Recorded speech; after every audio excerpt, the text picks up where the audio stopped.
अस्सलाम वालेकुम dear students, this is lecture number 7B। Last lecture में हम लोगों ने न्यूमेरिकल्स कंप्लीट कर रहे थे, तो उसमें हमने 7.1, 2 एंड 3 न्यूमेरिकल्स कर लिए थे। अब आज हम लोग उसी के आगे कंटिन्यू करने जा रहे हैं। पेज नंबर 121 पे आ जाइए अपनी अपनी बुक्स के। 7.4 numerical is a string 2 meter long is used to write a 200 gram stone in horizontal circle at a speed of 2 meters per second। एक स्ट्रिंग है जो कि 2 मीटर्स लॉन्ग है, उससे हम एक स्टोन जिसका मास 200 ग्राम्स है उसको अटैच करके जब इसको सर्कुलर मूव करवाएंगे तो उसकी मूवमेंट, उसकी स्पीड कितनी हो जाएगी मूव करने की वजह से 2 मीटर्स पर second. Find the tension in the string. String के अंदर टेंशन प्रोड्यूस होगी जो कि हमें फाइंड आउट करनी है।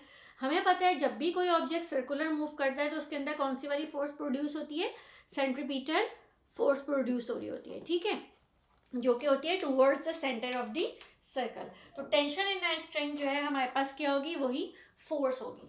तो हम इसका सबसे पहले डेटा बना लेते हैं, जो जो चीज़ें गिवन है वो लिख लेते हैं डेटा में। सबसे पहले हमें गिवन है आर, दैट इज 2 मीटर्स, और हमें इसका मास गिवन है जो कि है 200 ग्राम्स। ग्राम्स में गिवन है तो हमें उसको केजी में कन्वर्ट कर लेते हैं, ठीक है। 200 डिवाइड बाई 1000 तो ये कितना बन जाएगा 0.2 kg। ओके, अच्छा, और हमें क्या गिवन है, इसके अलावा हमें गिवन है स्पीड जो कि है 2 मीटर्स पर सेकेंड। टेंशन फाइंड आउट करनी है, यानी कि फोर्स फाइंड आउट करनी है, ठीक है। न्यूमेरिकल समझ आ गया, डेटा समझ आया क्या बना है। अच्छा, अब हम लोग इसको सॉल्व करना स्टार्ट कर रहे हैं।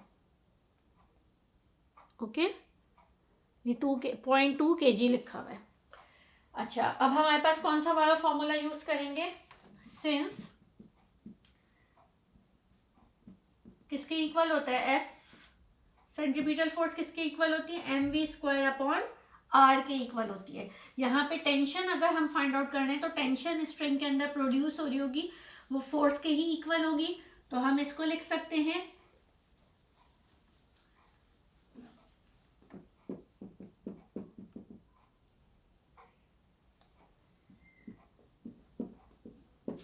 by substituting values of m, v and r we get m की वैल्यू कितनी गिवन है, हमें मास कितना गिवन था 200 ग्राम्स था, जो कि हमने कन्वर्ट किया था तो 0.2 बन गया था, ठीक है। v कितना था 2 था, इसका हमने स्क्वायर कर दिया और डिवाइडेड बाय 2 हो गया। अब इन सबको मल्टीप्लाई कर लेते हैं ऊपर, ये 0.2 इंटू 4/2 हो जाएगा और ये कैंसिल होने के बाद 0.4 न्यूटन आ गई टेंशन द स्ट्रिंग, ठीक है। आगे समझ में, ये हमारे पास कौन सा न्यूमेरिकल था, 7.4 न्यूमेरिकल हमने सॉल्व कर लिया है। ओके, अब नेक्स्ट न्यूमेरिकल हम देख लेते हैं पहले। Next numerical is compute the gravitational force of attraction between two boys of masses 50 kg and 40 kg respectively apart from each other। अच्छा, यहाँ पे आपको डिस्टेंस गिवन नहीं है तो यहाँ पे जो डिस्टेंस है वो 1 मीटर है, तो apart from each other at a distance of 1 meter कर लें। इसी न्यूमेरिकल में लिख लीजिए apart from each other at a distance of 1 meter, ठीक है। ये न्यूमेरिकल हो गया। इसमें हमें क्या फाइंड आउट करना है, gravitational force of attraction between two boys find out करनी है। अगर उनका मास हमें गिवन है 50 kg और 40 kg और उनके इन बिटवीन डिस्टेंस कितना है 1 मीटर। ग्रेविटेशनल कांस्टेंट हमें पता है कैपिटल जी की वैल्यू, वो हम इसके अंदर सब्स्टिट्यूट करेंगे, डेटा में ही लिख लेंगे और फिर हम एफ जो है वो बहुत इजीली फाइंड आउट कर सकते हैं, ठीक है। तो हम नेक्स्ट न्यूमेरिकल करना स्टार्ट करते हैं। 7.5 न्यूमेरिकल में डेटा में हमें जो जो चीज़ें गिवन है सबसे पहले वो लिख लेते हैं। मासेस गिवन है m1 40 kg और 50 kg पहले गिवन है, हम उसको m1 कह देते हैं। m2 40 kg गिवन है। अच्छा, उसके अलावा आपको क्या गिवन है, r गिवन है, that is 1 meter. Gravitational constant given है, वो गिवन नहीं होता है लेकिन हमें पता होता है तो हमें खुद ही लिखना होगा, ठीक है। अगर नहीं भी लिखा है तो आपको पता है कि आपको लिखना है। फोर्स मालूम करनी है इन दोनों वॉइस के इन बिटवीन।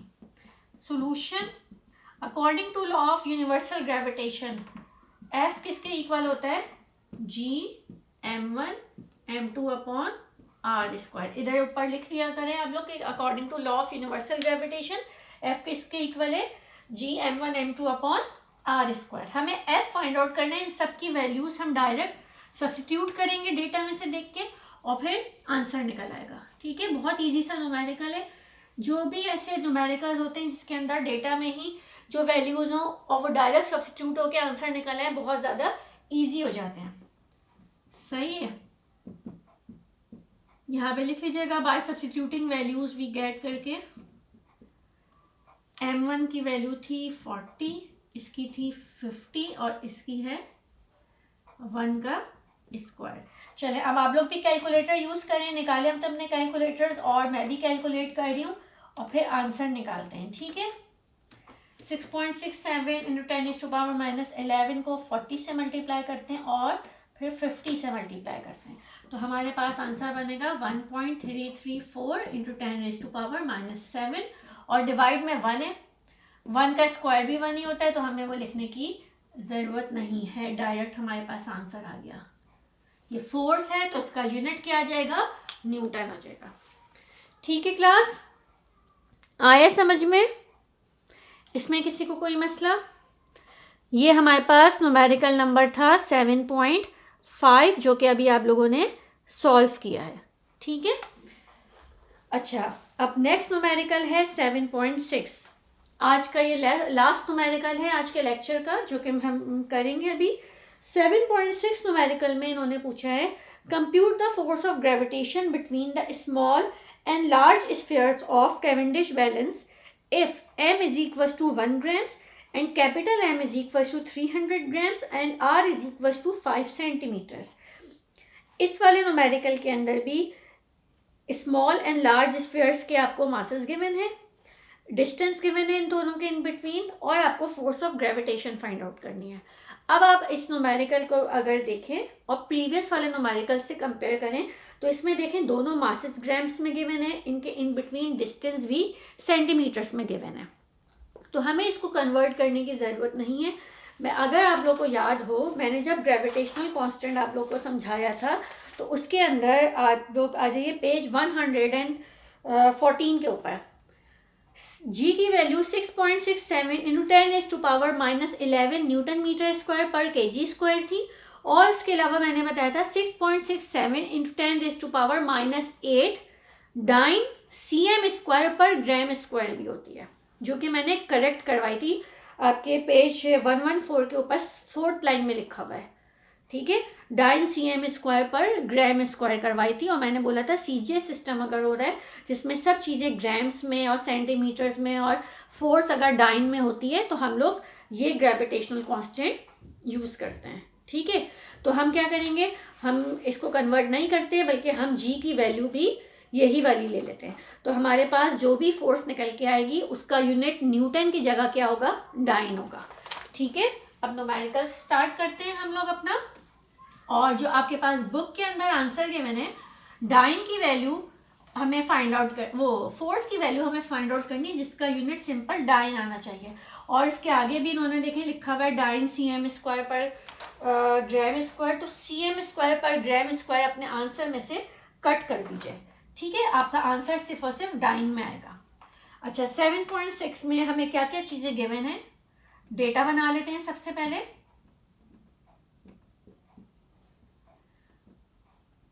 ठीक है, ये गिवन है, और हमें क्या गिवन है, आर गिवन है that is 5 centimetre.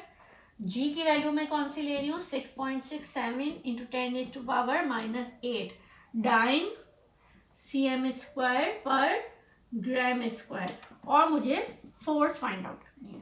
Solution according to law of universal gravitation F की वैल्यू, एफ का फॉर्मूला क्या होता है, Gm1m2 अपॉन आर स्क्वायर, यही फॉर्मूला होता है। ठीक है, यहाँ पर m1 की जगह स्मॉल m है और m2 की जगह हमारे पास क्या है, कैपिटल M है, और फिर उनकी वैल्यू सब्स्टिट्यूट होंगी।